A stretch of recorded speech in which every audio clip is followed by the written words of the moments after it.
अस्सलाम वालेकुम दोस्तों। 350 जिंदगियां जो मौत के मुंह में चली गई। दिल्ली का इंदिरा गांधी एयरपोर्ट जिसकी एयर स्पेस बनती है 110 किलोमीटर।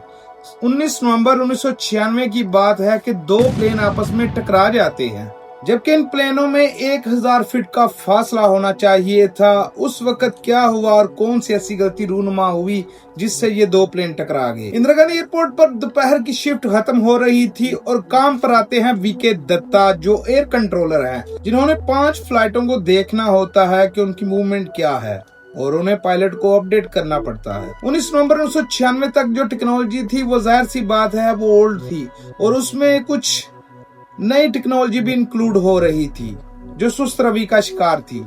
वीके दत्ता तो 5 फ्लाइटों को देख रहे थे, मगर उस दिन 175 से लेकर 225 फ्लाइट थी जो इंदिरा गांधी एयरपोर्ट पर मूवमेंट कर रही थी, जिनको और एयर कंट्रोलर भी देख रहे थे। शाम 6 बजे इंदिरा गांधी एयरपोर्ट से टेक ऑफ करती है सऊदी एयरलाइन 763 फ्लाइट। इसके कैप्टन थे खालिद अल शबाली और को पायलट थे नाजिया खान।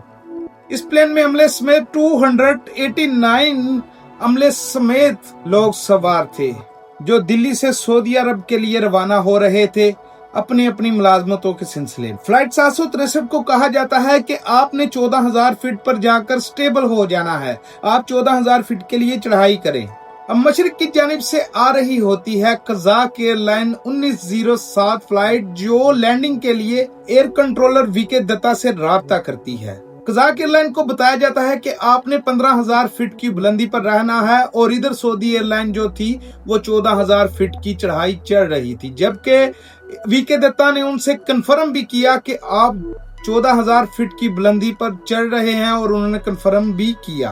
दोस्तों, जो कजाक एयरलाइन की 1907 फ्लाइट थी वो एक रूसी साख्ता त्यारा था जो पहले एयरफोर्स में अपनी खिदमत अंजाम दे चुका था, बाद में उसको कमर्शियल कर दिया गया। इस त्यारे में रडार सिस्टम से ज्यादा डिपेंड किया जाता था कि नीचे एयर कंट्रोलर से राब्ता कर एटीट्यूड वगैरह पूछा जाए। सबसे बुलंदी पर था यूएस एयरफोर्स का कार्गो त्यारा जो लैंडिंग करना चाह रहा था इंदिरा गांधी एयरपोर्ट पर, मगर अचानक से कजाक फ्लाइट जो 1907 थी उसका कैप्टन देखता है कि सामने एक प्लेन है और वो हक्का बक्का रह जाता है। वो बड़ी जल्दी से प्लेन की थ्रस्ट बढ़ाता है ऊपर जाने को, मगर उसकी टेल सऊदी एयरलाइन के विंग से टकरा जाती है।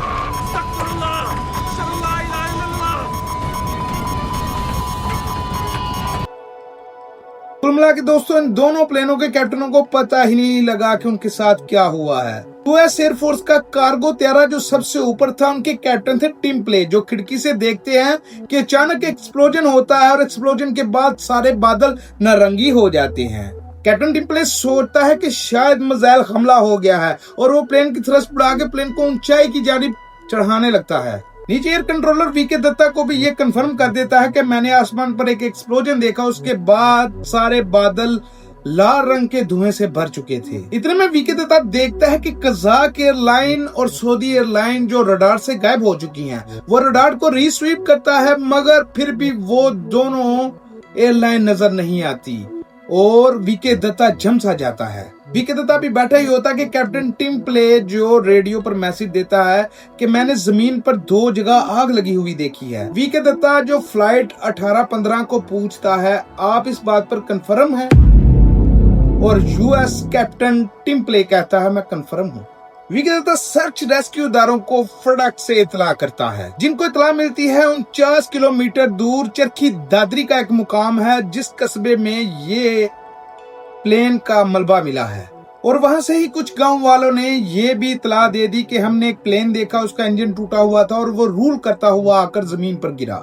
इस जगह में सबसे पहले पहुंचने वाले जो सहाफी थे उनका नाम था विष्णु सोयम, जिनको पुलिस ने लाइटें बंद करके अपनी छानबीन करने को कहा, मगर वो चलता जा रहा था कि आसपास उसके मलबा पड़ा हुआ था और उसे कुछ समझ नहीं आ रहा होता। तो वो अपने कैमरामैन को कहता है कि आप लाइटें ऑन करो। जब वो लाइट ऑन करता है कि वो क्या देखता है मलबा और उसमें लाशें गुत्थम गुत्था पड़ी होती हैं। हद तो तब हो जाती है जब वो अपने पीछे देखता है कि एक दरख्त के ऊपर भी एक लाश टंगी होती है। विष्णु स्वयं कहते हैं कि मैं इस हादसे का जो मंजर देख चुका हूँ, मुझे अब तक वो रातों को सोने नहीं देता। इस इन्वेस्टिगेशन में सबसे पहले जो आने वाले कैप्टन थे वो कैप्टन KPS नैयर थे, जो वो खुद बताते हैं कि मैंने अपनी सारी जिंदगी में इतना खौफनाक हादसा नहीं देखा था। इन दोनों प्लेनों के मलबे में 7 किलोमीटर का डिफरेंस था। दोस्तों, सोचने वाली तो बात ये थी कि जब इन प्लेन में 1000 फीट का फासला था, फिर ये प्लेन आपस में कैसे टकरा गए। अब जो प्लेन हादसे के बाद चीज नजर आती है जिससे अहम शवाहिद मिलते हैं वो होता है ब्लैक बॉक्सेस। जबकि सऊदी एयरलाइन तो आसमान से आकर जब गिरी वो 12 मीटर तक मिट्टी में घिस चुकी थी। उधर इन्वेस्टिगेशन टीम जो VK दत्ता को अपने पास बुला लेती है और उनसे सवाल जवाब करने लगती है कि आप किस एटीट्यूड पर वो प्लेन उस टाइम मौजूद थे जब ये हादसा हुआ।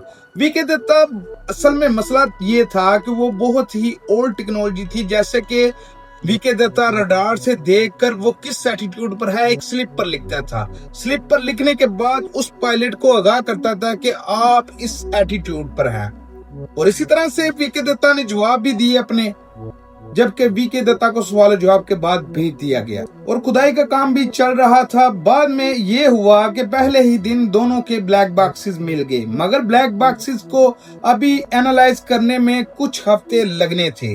इधर कजाक फ्लाइट 1907 का एक मसला निकल आया। जब इसके रीडिंग मीटर मलबे से निकाले गए तो दोनों की रीडिंग सेम नहीं थी। दोनों में 300 फीट का फासला था, जबकि यही रीडिंग मीटर एक ही प्लेन में लगे हुए थे। करते करते ब्लैक बॉक्सेस ने भी रात से पर्दा उठाना शुरू कर दिया और जो टाक हुई थी कैप्टन और VK दत्ता के दरमियान वो भी सामने आ गई।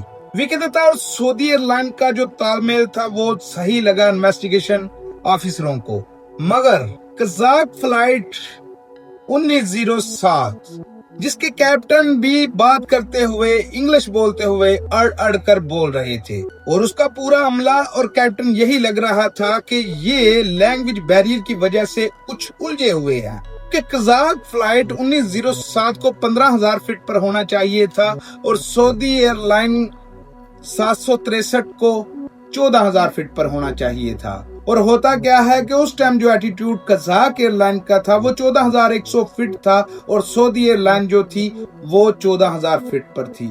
और ये जब हमने सामने एक दूसरे को देखते हैं और फिर कजाक एयरलाइन के कैप्टन थ्रस्ट बढ़ाने की कोशिश करते हैं, बहुत सारे इन्वेस्टिगेशन ऑफिसर इसी नतीजे पर पहुंचे कि जरूर इसमें लैंग्वेज बैरियर का ही मसला था जिस वजह से ये हादसा रूनुमा हुआ। और उसके अलावा जो जदीद टेक्नोलॉजी भी अभी नस्ब होने वाली थी वो सुस्त रवि का शिकार थी, वो भी इस हादसे की वजह बन सकती है, क्योंकि अगर वो होती तो शायद ये हादसा ना होता। उसके बाद दोस्तों 26 साल हो चुके हैं, वहां पर कुछ ऐसा हादसा नहीं हुआ, मगर इस हादसे के पीछे जो वजह बनी वो थी लैंग्वेज बैरियर, जिसको ज्यादा अहमियत दी गई इन्वेस्टिगेशन ऑफिसरों की जानिब से। मिलता हूँ नेक्स्ट वीडियो में। मेरा नाम है माजिद। अल्लाह हाफिज।